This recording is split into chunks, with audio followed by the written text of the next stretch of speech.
Yan. Sige po, Happy Lord's Day po mga kapatid.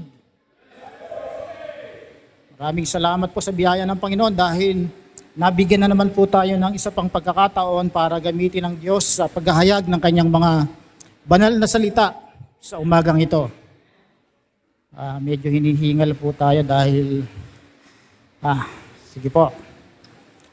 Ang pag-aaralan po natin ngayon dahil nandun po tayo sa topic na paano ba sila naging aral sa atin ngayon? Yung mga pangyayari noon sa lumang tipan, paano ba magiging aral sa ating panahong kasalukuyan, yung mga nangyari noon? Kaya ang napili ko pong pag-aralan ay yung kasaysayan na nangyari dito kay Daniel. Yan, si Daniel. Daniel, the Hebrew statesman. Yan. Daniel, the Hebrew statesman. Sabi po ng Merriam-Webster Dictionary, ang statesman daw po ay a wise, skillful, and respected political leader or figure. A wise, skillful, and respected political leader or figure. Ganyan po itong si Daniel. Ang bansang Israel po, sa tuwing sila ay sumusuway sa mga kautusan ng Diyos, kapag ang mga namumuno ay masasama at ang mga mamamayan ay namumuhay sa kasalanan, sila ay pinarurusahan ng Diyos. Bakit? Upang sila ay magsisi at maituwid ng landas at higit sa lahat para magbalik loob silang muli sa Diyos. Gaya ng isang ama ang Diyos na nagdidisiplina sa kanyang anak. Hebrew chapter 12 verse 6, bagamat hindi nakalagay dyan. Sabi ng Hebrew chapter 12 verse 6, For whom the Lord loveth, He chasteneth, and scourgeth every son whom He receiveth. Sa Tagalog, sapagkat pinarurusahan ng Panginoon ang kanyang iniibig. Kaya kung nakakaranas tayo ng parang palo o palo ng Panginoong Diyos, ibig sabihin, iniibig kanya. Sabi ron, at hinahampas ang bawat tinatanggap na anak. Hindi lang pinarurusahan, hinahampas pa.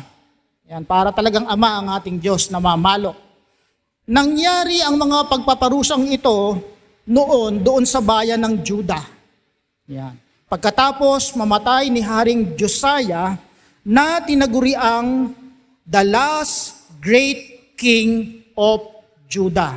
Itong si King Josiah, siya yung kahuli-hulihan ng great na naging hari ng Judah. Ibig sabihin, wala nang sumunod pa sa kanyang matino. Yan. Kundi ang Panginoong Jesucristo dahil siya ay galing sa line of Judah. Yan. Dahil ang pumalit sa kanya ay ang kanyang anak na si Jehoiakim, na naging isang masamang hari at nag-akay sa bayan ng Juda sa pagkakasala. Siyempre, pag masama ang leader, saan pa ba niya aakayin yung kanyang bayan? Siyempre, sa kasamaan o sa pagkakasala. Mga kapatid, magkukwentuhan po muna tayo. At para po maunawaan natin ng maigi yung istorya ni Daniel, ay gagamitin po muna natin ang na Biblia ay yung pong salin sa ating lengguwahe. Sabi nga ni Kuya Jaime kanina, yung lengguwahe nating awitin na salin sa ating lengguwahe. Buksan po natin ang ating mga Biblia sa Daniel chapter 1 hanggang patuloy-tuloy po na mga verses hanggang 21 po na verses yan, yung buong chapter, at atin po yung pag-aaralan. Pero bago po yan, tayo muna ay tumayong lahat at tayo ay manalangin. Ama naming Diyos na nasa langit, maraming salamat Panginoong Diyos sapagkat muli kami ay niloob mo na makadako Panginoon sa iyong bahay-sambahang ito upang makapanginig mula pa kanina ng iyong mga aral at mga mensahe para sa aming ikatututo at para sa amin Panginoong ikatutuwid. Tulungan po ninyo kami, Panginoon. Bigyan mo ninyo kami ng malawak na pangunawa, Panginoon. Bigyan po ninyo kami, Panginoon, ng inyong karunungan na nagmumula sa iyo, Panginoon, sapagkat wala kaming magagawa kung hindi sa iyong patnubay, Panginoon Diyos. Patawad po sa napakarami naming kasalanan, mga karumihan na mga aming naisip at nagawa, Panginoon Diyos. Tulungan po ninyo kami, pakalinisin, Panginoon, kami upang kami maging malinis na sisidlan sa iyong harapan, Panginoon Diyos, sa pamamagitan ni Kristo Jesus. Tulungan po ninyo kaming palagi, Panginoon, kahabagan. At ang aming pag-aaralan po sa aklat ni Daniel, ang kanyang kasaysayan, ipaunawa po ninyo sa aming lubos at makuha po namin ang mga aral na iyo pong nais ipabatid sa amin sa araw na ito. Ito po ang aming panalangin, alang-alang kay Kristo Jesus na aming tagapagligtas at Panginoon. Amen. Daniel chapter 1, verses 1 and 2. Babasahin ko po sa inyo sa pagkakaliwat sa wikang Tagalog. Sabi doon, nang 3 taon ng paghahari ni Haring Jehoiakim sa Juda, ang Jerusalem ay kinubkob ni Nebuchadnezzar na hari ng Babylonia. Ito na nga sinasabi ko kanina, na kapag ang isang bayan, kapag ang bayang Israel nagkakasala, yung leader, yung hari nagkakasala, pinaparusahan o pinahampas ng Diyos. Verse 2, pinahintulutan ng Panginoon na bihagi niya si Haring Jehoiakim ng Juda at samsamin ang ilang kasangkapan sa templo. Lahat ng ito ay dinala ni Nebuchadnezzar sa lupain ng Babylonia at inilagay sa kabangyaman ng templo ng kanyang mga Diyos. Number 1, the first deportation. Ang Babylonia po ay tinaguriang Wonder City of the Ancient World. Ganun siya, nakakamangha siyang syudad. Yung Babylonia, napakagandang, mapakayamang syudad ng Babylonia. Tinatawag din siyang City of Gold. Wow, the City of Gold. Ang Babylonian Palace po, FYI, sabi nga, ang Babylonian Palace po ay ang one of the most magnificent building ever erected on earth. Pambihira, napakagara, napakagandang palasyo pala nitong nasa Babylonia na ito. At sa Babylonia rin, matatagpuan ang one of the 7th wonder of the ancient world. Ano yon? Ang Hanging Garden of Babylon. Saka nakakita yung garden, lumulutang. Hanging Garden of Babylon. Hindi po talaga nakalutang. Nasa ituktok siya nung matataas na building, kaya tinawag siyang Hanging Garden of Babylon. At ayon sa istorya, ay regalo yan ni King Nebuchadnezzar sa kanyang wifey na namimiss yung kanilang lugar na gubat-gubat. Kaya ang ginawa ni Nebuchadnezzar dahil sa pagmamahal niya rito, ay ipinagpagawa niya ng artificial na kagubatan sa ituktok ng palasyo. Kaya yun ang sikat na isa na pasama sa 7th wonder of the ancient world, ang Hanging Garden of Babylon. Sabi ng verse 2, pinahintulutan ng Panginoon na bihagi niya si Haring Jehoiakim. Kasi nga itong si Haring Jehoiakim, pagkasama-sama ng pinagagagawa doon sa bansang Juda. Kaya pinalo ng Diyos. Sa tuwing sumusuway sa mga kautusan ng Diyos, ang mga pinuno, maging ang mga mamamayan ng bayang Israel, bilang parusa sa kanila, ang Diyos ay nagbibigay ng pahintulot sa mga kalaban nitong bansa na sila ay lusubin. Kaya lang pala nalulusob yung bansang Israel ng mga kalaban kapag pinapahintulutan ng Diyos. Pero pag wala palang pahintulutan ng Diyos, hindi sila kayang lusubin. Sila ay nilusob, tinalo, at ganap na nasakop. Ibig sabihin, God is sovereign. Ibig sabihin po ng sovereign, supreme ruler, possessing ultimate power. Siya lang yung may kakayanan sa lahat. Siya yung namamahala sa lahat-lahat. Kaya walang anumang bagay na nagaganap o nangyayari without His permission.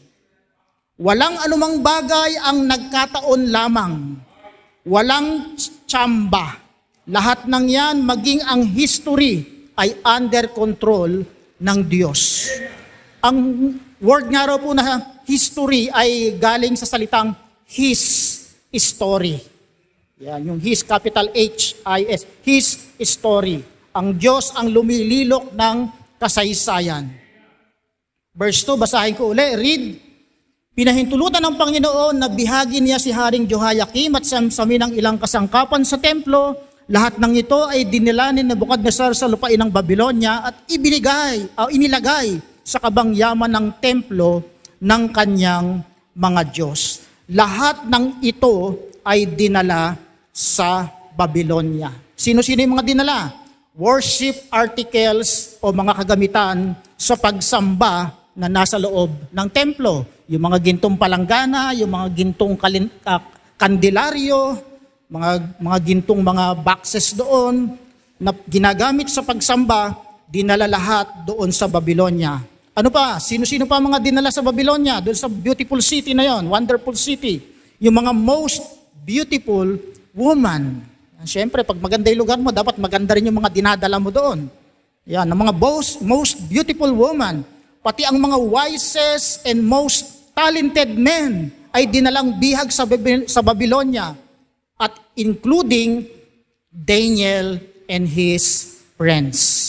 Ibig sabihin talaga itong sila Daniel at yung kanyang mga kaibigan, mga wisest at very, very talented. Kaya napasama sila doon sa mga dinala sa Babylonia. Iniisip ko nga, paano kayang nalaman niyang mga tauhan ni King Nebuchadnezzar na mga matatalino itong mga nadala nila? Baka nakimarites daw, sabi ni pastor. O baka nag-exam. O baharing ganon. O kaya yung talentadong henyo. Kaya nalamang mga henyo. Yan. At nang madala na yung mga wisest at mga skilled, mga talented na mga tao, lalo na yung mga kabataan, yun ang mga pinagdadala, and left only the poor. Ang iniwanan yung mga mahihirap lang, yung mga squatter, o inyo na yung lupa na yan. Sige, magkanya-kanya na kayo ng kuha diyan. Yun ang mga iniwanan. Ganyan ang malungkot na nangyari sa Israel. Matapos na sila ay talunin at sakupin ng Babylonia. May mga pagkakataon po na hinahayaan talaga ng Diyos na malapastangan maging ang kanyang mga ipinagawa. Gaya po nito, pinasok ng mga Babylonian soldiers ang loob ng templo at kinuha ang mga mahahalagang kasangkapan na ginagamit sa pagsamba. At ang mga ito ay dinala sa Babylonia at inilagay pa doon sa loob ng templo ng kanilang chief god na si Bel, na tinatawag ding Marduk. Yan, yung chief god. Ibig sabihin, ito yung pinaka-dakilang Diyos na ng Babylonia, si Bel. Ang mga Israelita na nagmamahal sa Panginoon, na nakasaksi sa pangyayaring iyon, ay tiyak po na nalungkot. Kita mo naman yung bahay-sambahan nyo, niransak. Hindi ka ba naman malulungkot nun? At maaari pang ang pinanghinaan ng loob. Bakit ba ang Diyos hindi na kami yata ipinagtatanggol? Hindi na yata kami pinapansin. Mukhang baliwala na kami sa Kanya. Kaya maaaring ang mga Israelitang nakasaksi sa mga pangyayaring iyon ay pinanghinaan ng loob. Tayo man po nakakaramdam din ng kalungkutan at pagkadismaya kapag nakakabalita tayo ng mga church building na ninakawan, mga members ay na-split o na-divide, o kaya ay nagkaroon ng immoral issues, ang mga members o ang simbahan ay nagsara dahil sa financial problem. Hindi natin alam kung bakit pinapayagan po ng Diyos ang ganitong mga bagay na mangyari. Pero kagaya po ng mga Israelita na nakasaksi sa pandarambong at paglapastangan ng mga taga-Babylonia sa loob ng templo, dapat pa rin po tayong magtiwala na kontrolado pa rin ng Diyos ang lahat ng bagay. At ang mahalaga, kanyang binabantayan yaong mga nagtitiwala sa kanya. Daniel chapter 1 verses 3 and 4. Sundan niyo po, verses 3 and 4. Iniutos ng hari kay Aspenas, ang pinakamataas na opisyal ng palasyo, na pumili ng ilang Israelitang kabilang sa angkan ng mga hari at ilan sa angkan ng mga maharlika.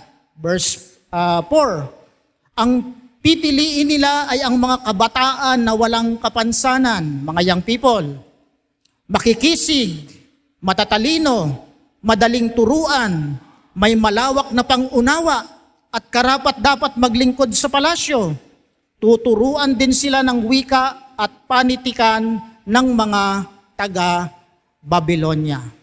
Ito po, inutusan ni Nebuchadnezzar itong kanyang pangunahing tagapamahala. Ito po kung tawagin ito, si Chief Espenas. Ayon po sa King James Version ay itong si Espenas o si Chief Espenas ay master. Master na literally prince, isa sa mga prinsipe doon sa palasyo. Isa sa may pinakamataas na posisyon doon sa palasyo. Inutusan siya ng hari na piliin at dalihing bihag sa Babylonia ang mga piling-piling mga kabataan. Kaya pinili niya ang mga ika nga ay the cream of the crop. Yun ang mga pinili niya. Upang maging mahuhusay ng mga lingkod sa palasyo. Sino-sino yung mga pinili niya? Sabi ng verse 3b, angkan ng mga hari at maharlika. Wow, ang mga hindi pala karaniwang mga sila Daniel, kasi kasama silang napili Angkan ng mga hari at maharlika. Ayon sa mga Bible scholar, itong sina Daniel, Hananiah, Misael at Azariah at ang 70 pang nabihag na kabataan ay kabilang sa angkan ni Haring David at sa mga royal family ng tribe of Judah. Kaya po, hindi sila mga simpleng mamamayan lamang. Kumbaga ay mga rich kid itong mga nabihag na ito. May kasabihan pa na yung mga royal family daw o yung mga maharlika ay born with a silver spoon in his mouth. Diba? Kaya hindi basta-basta itong mga nabihag na ito. Verse 4. Ang pipiliin nila ay ang mga kabataan na walang kapansanan, makikisig, matalino, madaling turuan, may malawak na pangunawa at karapat dapat maglingkod sa palasyo. Tuturuan din sila ng wika at panitikan ng mga taga-Babylonia. Ang karaniwan pong lingwahe na ginagamit noon sa Babylonia ay, hulaan nyo, Aramaic. Yan. Pero, yung mga napiling mga scholar nila, ang pag-aaralan, hindi Aramaic. Ang pag-aaralan nilang lingwahe ay ang ancient, complicated Babylonian language. Grabe, hirap, complicated pa. Ang ancient, complicated Babylonian language. At kasali rin sa kanilang academic program ay ang mga subject na science, mathematics, mechanics, astronomy, history, at syempre, canon, magic. Yan. Ang mga kabataang ito ay kailangang magpakita ng kanilang talino. Yan. Hindi ko po imbento yung mga subject na yun. Pag sinerge niyo po sa commentary, nandun po yun. Ang mga kabataang ito ay kailangang magpakita ng kanilang talino, husay at disiplina. Kailangan nilang matutunan ng language and culture ng Chaldean. Ang Babylonia po kasi tinatawag din siyang Chaldean. Upang makapaglingkod sila sa hari at makapamuhay ng maayos sa kanilang panibagong tinatahanan. Kumbaga para maka-adapt kayo, mag-aral kayo dito sa amin. Malaman niyo yung aming, culture. Yan. Para hindi kayo ma-culture shock. Diba?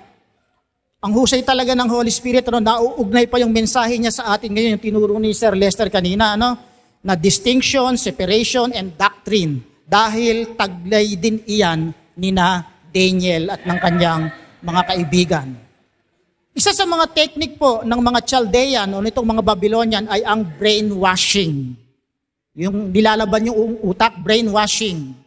Ayan. Verse 5. Tingnan nyo Inutos ng hari na sila'y paglaanan ng pagkain at alak araw-araw mula sa kanyang sariling pagkain at alak, 3 taon silang sasanayin bago maglingkod sa hari. Ayon po sa talata, ang mga kabataang bihag na ito para sa hari ay hindi lamang mga pangkaraniwang preso. Kasi nga mga maharlika, hindi sila pangkaraniwang mga preso. Dahil ang pagkain nila ay hindi lang galing sa karinderya o sa turo-turo. Saan galing? Galing po yung pakakainin ng mga bihag na ito sa royal food of the king. Wow. Siguro po mga Burger King ito, ano? Kasi panghari o kaya Chowking. Kasi panghari di ba? Kaya masasarap ito. At ang inumin nila ay hindi Royal True Orange, kundi mga best wine sa palasyo. 3 taon o 3 years silang pasok sa feeding program at indoctrination bago sila iharap sa hari ng Babylonia. Wow, sarap na mamasama sa feeding program na ito. Verses 6 and 7. Sundan niyo po sa Biblia niyo. Kabilang sa mga napili ay sina Daniel, Hananias. Sino kaya itong mga kasama na ito? Ang alam natin kasama sila Shadrach, Meshach, Abednego. But dito si Daniel, Hananias, Misael at Azarias na pawang nagmula sa lipi ni Judah. And verse 7, binigyan sila ni Aspenas ng mga bagong pangalan. Si Daniel ay Belteshazzar, Shadrach naman si Hananiah, Meshach si Misael at Abednego si Azarias. Ayun pala. Kaya pala. Alam niyo po ba na ang kahulugan ng pangalang Daniel ay Katniel? Hindi po. God is judge. Yeah. Hananiah. Ang ibig sabihin ng pangalang Hananiah, the Lord is gracious. Yung Daniel po, God is judge. Yung Hananiah, the Lord is gracious. Yung Misael, who and what is the Lord? Yung Azariah, the Lord is my help. Kagaganda, napakaganda pong mga pangalan. Pero sa verse 7 yung binasa natin kanina, pinalitan ni King Nebuchadnezzar, pinapalitan niya doon kay Chief Aspenas ng bagong pangalan, sina Daniel at kanyang mga kaibigan. Bakit? Dahil nais ng hari na sila ay maging mga tunay na mamamayan ng Babylonia. Sa isip, sa salita, at sa gawa. At gayon din, maging sa paningin ng mga lehitimong taga-Babylonia, ay para magmukha rin talaga silang mamamayan na doon. Kumbaga, para belong sila. Yan. Parang si Aling Dionisia nung araw, dahil rich na sila ngayon, ay hindi na pwedeng pangalan niya Dionisia, kaya tawag na sa kanya ngayon, Mami D. Di ba? Para belong sa mga rich. Ang bagong pangalan ay makakatulong para maging bahagi sila ng kultura ng Babylonia. Kasi nga naman, halimbawa, ang pangalan mo rito sa Pilipinas ay Islaw, alangan namang sa Amerika, ganun pa rin ang pangalan mo. Siyempre, medyo gagawin mo lang Islander. Diba? Islaw, Islander na sa Amerika pangalan mo. Kaya nga, pinalitan ang pangalan ni Daniel ng, hindi Katniel, Belteshazzar. Bels means, ang ibig sabihin ng Belteshazzar, Bels Prince. Yan. Si Bel po ay chief god ng lahat ng Diyos-Diyosan sa Babylonia. Yun ang pinangalan kay Daniel, Belteshazzar. Si Hananiah naman, pinalitan ng Shadrach. Ang ibig sabihin po niyan, illuminated by the sun God. Kita nyo, ginawang mga pambe-brainwash, Misael, pinalitan ng Meshach. Who and what is Ishtar or Venus? Yun ang meaning nun. Who and what is Ishtar or Venus? At si Azariah ay pinalitan ng Abednego. Ang ibig sabihin po ng Abednego, the servant of Nego. O tinatawag din niya na Nego, Nebu, Nabu, the God of Education. O mga teacher, alam niyo na kung saan kayo mananalangin ha? Sa God of Education, si Nebo o si Nego. Yan. Ganito, sinubukang i-brainwash ng hari ang pagiging loyal ng mga kabataang ito sa tunay na Diyos. At mabaling ang loyalty nila sa mga Diyos-Diyosan ng Babylonia. Sabi ng Halley's Bible Handbook, they changed their thinking by giving Babylonian education. Their loyalty by changing their names. And their lifestyle by changing their diet. Yan ang ginawang pang-brainwash ng Babylonian sa apat na magkakaibigang ito. Sina Daniel, sila Mishael, at sila Meshach at Abednego. Mas kabisado ko yung pangalan nilang Babylonian. Peace or faith. Yan. Peace or faith. Verse 8. Ngunit ipinasya ni Daniel na hindi niya durungisan ang kanyang sarili sa pamamagitan ng pagkain at alak na galing sa hari. Kaya ipinakiusap niya kay Aspenas na huwag silang pakainin at painumin ng mga iyon. Sa puntong ito ay dapat mamili sina Daniel. Peace o yung piyesta, kainan, or faith o pananampalataya. Pero ang ipinasya ni Daniel, ibig sabihin, pinagdesisyonan ni Daniel na hindi niya dudungisan ang kanyang pagkatao ng dahil lamang sa pagkain. Kapansin-pansin po na hindi kayang gapiin ng matinding pressure at temptation ang kabataang si Daniel.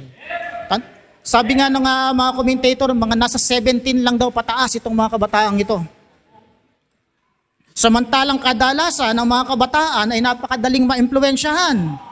Ay dali-daling maudyukan. Kalabitin mo nga sa tenga yung na yan. Di ba? Napakadali. At kapag kabataan, syempre, laging gutom yan. Kasi mabilis ang metabolismo nila. Kaya ako pinapabagal ko yung metabolismo ko. Ang lakas nilang kumain. At ang gustong-gusto niyang kainin lagi ay yung masasarap na pagkain. Pero si Daniel, bilang kabataan, ay mabilis ring magutom. At ang masasarap na pagkain ng hari ay talaga namang nakakatuksong kainin. Lechon, hamon, sugpo, mga pork chop, di ba? Siguro ganyan yung pagkain ng hari. Pero ang inaalala pa rin itong si Daniel ay ang mga utos ng Panginoon na itinuro ng kanyang mga magulang tungkol sa dietary law ni Moises. Hindi lamang sa alam ng mga magulang niya ang kautusan, kundi sinusunod nila ito ng maigi. Kaya kahit kabataan pa lamang itong si Daniel, ay napaka-matured na ng pag-iisip. Kaya talaga yung mga magulang napakalaki ng role sa kanilang mga anak para ma-guide doon sa tama, para pag andyan na yung mga pressure ng temptation ng buhay, hindi kagad masuko yung bata, hindi kagad matalo ng mga pressure at temptation. Alam niya na maaaring ang mga karne, alam ni Daniel na maaaring ang mga karne na ihinanda sa kanila, na ipapakain sa kanila ay hinandog sa mga Diyos-Diyosan. Pwedeng mangyari yon. O kaya naman, itong mga karning ito ay ang mga uri ng hayop na ipinagbabawal ng Diyos na kainin. Kaya niya tinanggihan. Kasi nga naman, baka inoffer sa mga Diyos-Diyosan doon sa Babylonia, tapos papakain sa kanila, namumuhi ang Diyos sa ganon. O kaya naman, baka ito yung mga hayop ng umunguya, pero walang biyak ang paa na ipinagbabawal ng Diyos na kainin. Halimbawa, daga. Diba? Kaya para playing safe, tinanggihan ni Daniel yung mga pagkain na yon. Kumusta naman po kaya tayo? Yan. Madali ba tayong bumagsak sa temptation? Yung inaalo ka lang na kumain ng dinuguan, ay kain ka naman agad? Kahit na alam mo na ipinagbabawal itong kainin nang walang kapartner na puto o kanin. Kasi may stroke ka na pag puro yun ang kinakain mo. Kala nyo bawal sa atin, ha? Araw-araw po, tayo ay gumagawa ng maraming uri ng desisyon. Kung hindi tayo puspos ng Holy Spirit at hindi tayo kargado ng mga prinsipyo mula sa salita ng Diyos, ay madali tayong susuko sa mga pressure ng buhay. Tanging ang mga taong kargado ng mga prinsipyo at katuruan mula sa salita ng Diyos ang siya lamang makakapagtatagumpay sa mga pressure at temptation ng buhay. Ito pong sina Daniel, kahit napakalayo nila sa kanilang bayan, kahit walang propeta o priest na gumagabay o sasaway sa kanila, kahit walang babawal sa kanila na gawin ang gusto nila, ay nananatili pa rin silang tapat sa kanilang pananampalataya at sumusunod sa mga kautusan ng Diyos. Kasi po, una pa lang ay buo na sa kanilang puso ang desisyon na magiging faithful sila sa Diyos. Kaya pag inuna mo na yung desisyon, magiging tapat ako sa Panginoon. Ano man yung dumating dyan, no way. Ikaw mo na lang nun. Ito na naman, kumusta na naman kaya tayo? Kumusta ka?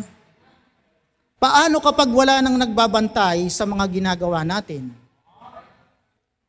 Laklak ka pa rin ba ng laklak na parang parak?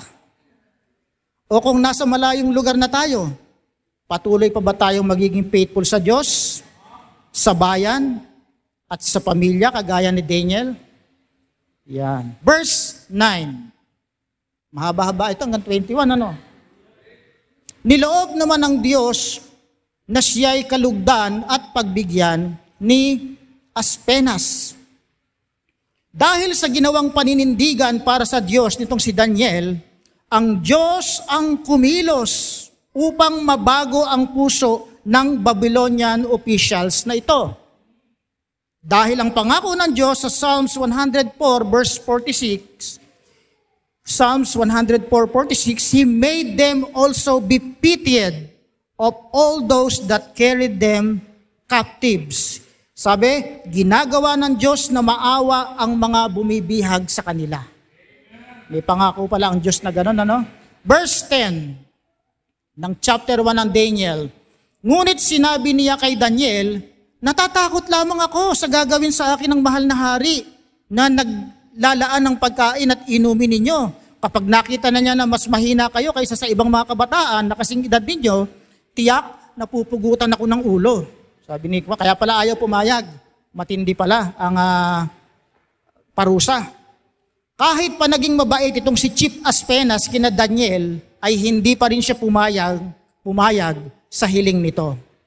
Sabi nga ni Reverend R.B. Tim, power and authority does not guarantee security and peace of mind.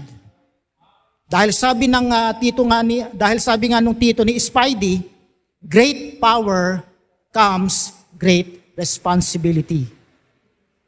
At mahigpit ang batas noon sa Babylonia. Napakahigpit. Kapag incomplete ang performance task mo ng mga opisyal, ay beheaded o pugot ulo kaagad. Ganon kahigpit doon. Kaya dapat ay makumpleto nila ang mga bawat detalye. Ang alamin, ang subukin, ang balikan, ang tuklasin, ang suriin, ang pagyamanin, ang isaisip, ang isagawa, tayahin, karagdagang gawain, at mga susi sa pagwawasto. Bilisan na natin para matapos na agad yung module natin. Verses 11, 12, 13, and 14. Dahil dito, lumapit si Daniel sa bantay na pinagkakatiwalaan ni Aspenas na nangangalaga sa kanya at sa tatlo niyang kaibigan. Pakiusap niya, subukin ninyo kami sa loob ng 10 araw. Gulay lang at tubig ang ibigay ninyo sa amin. Verse 13. Pagkatapos, ihambing ninyo kami sa mga kasing edad namin na pinapakain ninyo ng pagkaing bigay ng hari at gawin ninyo sa amin ang nararapat. And verse 14, sinubukan nga sila sa loob ng 10 araw. Yun. Kung iisipin po natin, ang ginawang desisyon ni Daniel na hindi nila kainin ang pagkain na ino-offer ng hari ay para bang wala namang bigat para sa atin. Kasi tinanggihan lang naman nila. Gusto nila gulay lang, parang walang bigat.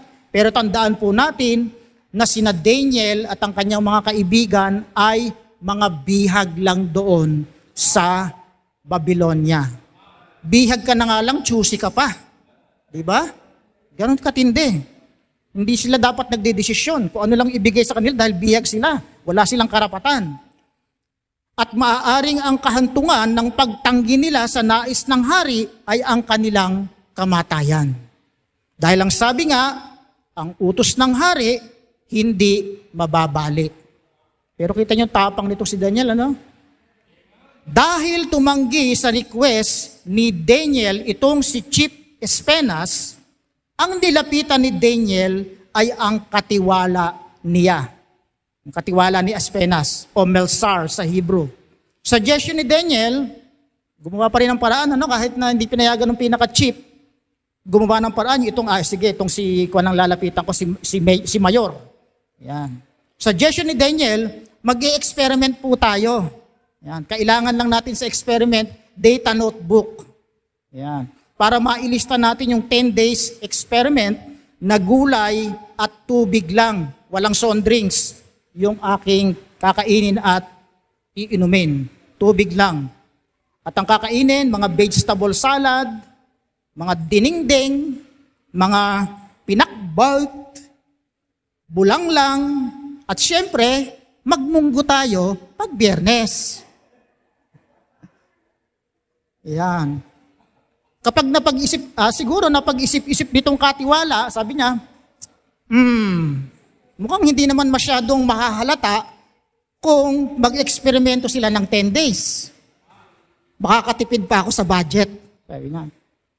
Mura lang yung mga gulay na gulgul doon sa palengke at saka yung bundle ng gulay sa Baguio, mura lang. Kaya makakatipid ako, sabi nitong katiwala. Kaya sabi niya, o sige, deal, 10 days, gulay at tubig. Verse 15 and 16, the victory of faith. At pagkalipas ng 10 araw, nakitang mas malusog at malalakas sila kaysa mga kasing edad nilang pinapakain ng pagkain galing sa hari. 16, kaya gulay at tubig na lang ang ibinigay sa kanila sa halip na pagkain at inumin na galing sa hari. Yan, verse 16. 15 and 16. Yan. Kita nyo na? Sabi nito, hindi lamang nila nasunod ang dietary law ni Moises, kundi mas naging healthy, mas nagka-abs, at mas pumogi pa sila, sabi dun sa talata, sa pagiging vegetarian nila.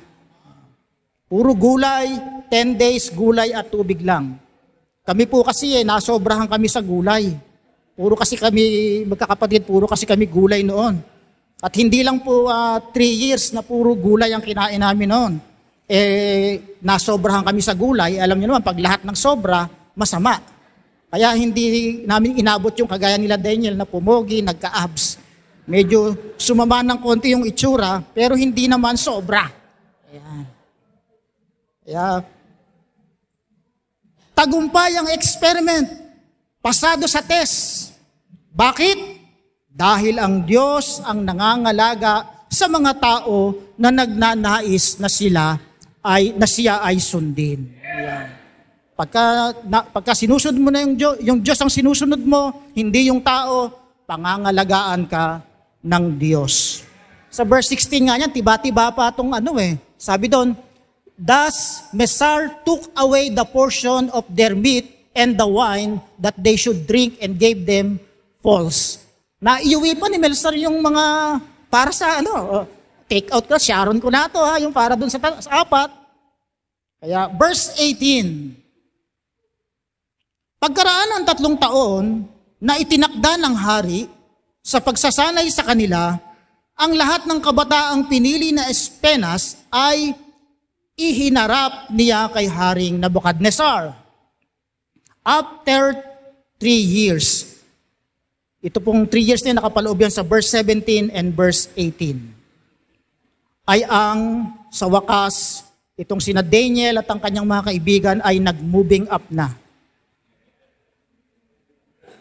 At kailangan nilang ma-cross-examine ng hari para malaman kung magiging top-notcher ba sila sa Babylonian exam. Diba? Magiging top-notcher ba sila sa Babylonian exam? Verse 19. Kinausap sila ng hari at nakita niyang walang kapantay sina Daniel, Hananias, Misael at Azarias, kaya naging lingkod sila ng hari. Wow, tagumpay. Makalipas ang masinsinang pagsusuri, sila Daniel ay nakapasa with highest honor. At yung salita po doon sa King James Version na, therefore, stood they before the king, ang kahulugan po niyan ay sila ay binigyan ng mataas na posisyon sa Babylonian State Department. Wow! Verses 20 and 21. Nakita ng hari na sa lahat ng bagay na itanong sa kanila, 10 ulit na mas mahusay at magaling sila kaysa mga salamangkero at mga engkantador ng kaharian. Naglingkod si Daniel doon hanggang sa unang taon ng paghahari ni Ciro. According po sa Bible ay 10 times na mas mahusay sila Daniel sa lahat ng mga magician, mga astrologer sa Babylonia. Kaya hindi lamang natapos sa paghahari ni Nebuchadnezzar ang termino ni Daniel, kundi nagpatuloy ito hanggang sa paghahari ni Cyrus the Great of Persia. Kumbaga, mayroon siyang tinatawag na security tenure of service. Kaya kahit magpapalit-palit man ng administrasyon o ng hari, si Daniel bilang statesman ay nananatili sa kanyang mataas na posisyon sa palasyo, and they live happily ever after. The end. Tayo na po, uwi na. Ngayon, ang title natin ay paano sila naging aral sa atin ngayon. Number 1, dinidisiplina ng Diyos ang mga bansa at bawat individual na nagkakasala. Daniel chapter 1 verse 1 and 2. Ikalawa, ang mga relihiyon ay itinatago o tinatakpan ang katotohanan sa pamamagitan ng pagpapalit ng pangalan. Example po si Semiramis na Diyos-Diyosan noon sa Babylonia. Ngayon ay iba na pangalan niya. Parang yung nasa ang pangalan na niya ngayon ay yung nasa la la la la la la la la la la la la la. Ayun, ganoon na pangalan niya ngayon. Itinatago. Ikatlo, na matututunan natin sa buhay nila Daniel, ang makadiyos na pananaw ay nagre-resulta sa tamang desisyon sa buhay.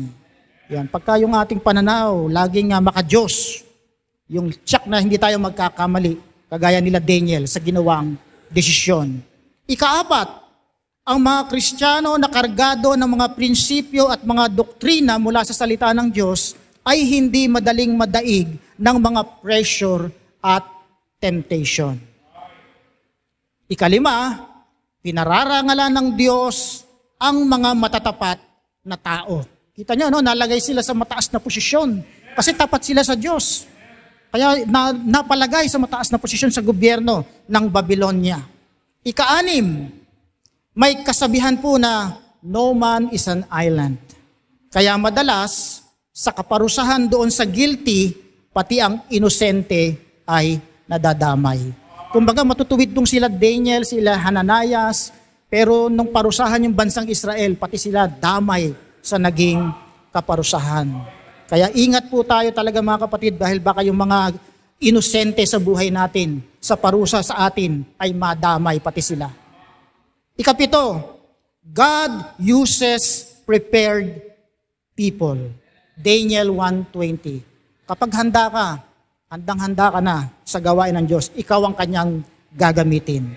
At pangwalo, huwag nating ipagpalit ang pansamantalang luho, sarap, karangyaan, at mga bagay na wala namang eternal value. Mga kapatid, choose wisely. Tumayo po tayong lahat, tayo manalangin. Hayaan po natin ang banal na Espiritu ang siyang magpinis ng kanyang mensahe. At sa mga kapatid natin, mga kaibigan natin na hindi pa nakakakilala sa Panginoong Jesucristo, ngayon ang panahon ng kaligtasan dahil bukas hindi natin hawak. Kaya ang tamang desisyon na tanggapin si Jesucristo bilang Panginoon at tagapagligtas ay ngayon at hindi bukas. Sapagkat ang buhay hindi natin hawak. Ang buhay maigsi lamang. Anytime pwede niyang bawiin. Kaya paano tayo haharap sa Kanya kung hindi natin siya ginawang Panginoon na tagapagligtas ng ating buhay. Si Jesucristo namatay siya sa krus ng Kalbaryo para yung kasalanan natin, kasalanan mo, kasalanan ko ay bayaran niya sa krus ng Kalbaryo upang hindi tayo magdusa sa kapahamakan doon sa impyerno. Bagamat tayo ay guilty, siya ay inosente, pero inako niya yung ating mga kasalanan. Siya ang naging guilty para tayo ay maging inosente sa harapan ng Panginoong Diyos. Kaya, kapatid, kaibigan, tanggapin mo si Jesucristo ngayon bilang yung Panginoon at tagapagligtas. At sa mga kapatiran naman natin na nandito ngayon na anong bagay o anong mga punto na kinausap ka ng Panginoon sa ating mensahe sa umagang ito. At narito po si Pastor Bernard para siyang magpatuloy ng ating pananalangin.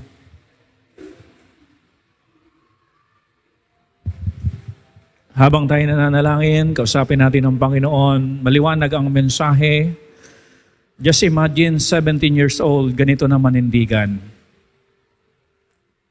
Hindi sila nagpadaig sa mga bagay na temporary lang. Sa halip, tinindigan nila kung ano yung alam nilang nasa Bible, yung alam nilang masusunod nila ang Diyos, doon sila tumindig. Sa mga kabataan natin ngayong narito ngayon, ito hamon eh. Tindigan natin kung ano yung mga naririnig natin dito sa church.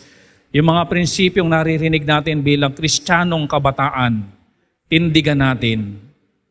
Dahil doon nalulugod ang Diyos, doon nagpapala ang Diyos, doon nagbibigay ng promotion ang Diyos, at doon kuminsan nagbibigay ng assurance ang Diyos sa pagpapala niyang ibinigay. Ganun pa man, meron tayong mga inosente na nadadamay dahil sa ating mga kasalanan. Huwag na natin silang idamay, at kung ayaw natin silang idamay, baguhin natin yung ating buhay. Kung meron tayong kasalanan na nasanay na tayo, yung epekto nararamdaman naman natin, nakikita naman natin, huwag na tayong magpatumpik-tumpik. Talikuran na natin. At ituwid na yung ating pamumuhay. Come on, you talk to God. Lapit tayo sa harapan. Kausapin natin ang Panginoon. Totoo ang mundo, lagi tayong ipe-pressure. Totoo ang mundo, lagi tayong may ipapagawa sa atin na malayo sa gusto ng Diyos, sa malayo sa looban ng Diyos. Andyan ang mundo, andyan ang tukso ng mundo to pressure us. Pero kahit malakas ang pressure, kung alam mo ang titindigan mo, titindig ka. Ama naming Diyos, salamat sa mensahe nyo. Patawad, Panginoon, sa mga pagkukulang namin. Patawad, Panginoon, kung may nadamay dahil sa kasalanan ng aming nagawa. Kung may mga mahal sa buhay namin na nadamay, pati sila nahambalos dahil sa amin. Forgive us, Lord. Ngayon po, tulungan niyo po kami, Panginoon, na baguhin na yung aming buhay. Talikuran na yung mga mali, baguhin na yung mga maling nakasanayan, kung hindi ipamuhay na, kung ano yung narinig naming preaching, mga principle, wag na naming tigasan ang aming puso dahil lalong sasakit ang palong dulot ng pagsuway niyo po sa amin. Bilang kabataan, Panginoon, tulungan niyo po ang mga young people namin, Panginoon, na mag-matured, mag-isip, Panginoon, ng mga bagay na tama, mailagay niya sa kanilang harapan yung mga bagay na hindi niya ikabubuti, hindi niya ikatututo, hindi niya ikatatatag, hindi niya ikamamature, at tanggalin ang mga bagay na yon na gustong dumikit sa pagkatao, gustong kainin ng sistema. Help us, O God. Salamat po, i-bless niyo po ang bawat nakaluhod ang kanilang mga panalangin. Salamat sa mensahe. Salamat sa mensahero inyong ginamit. In Jesus' name we pray. Amen.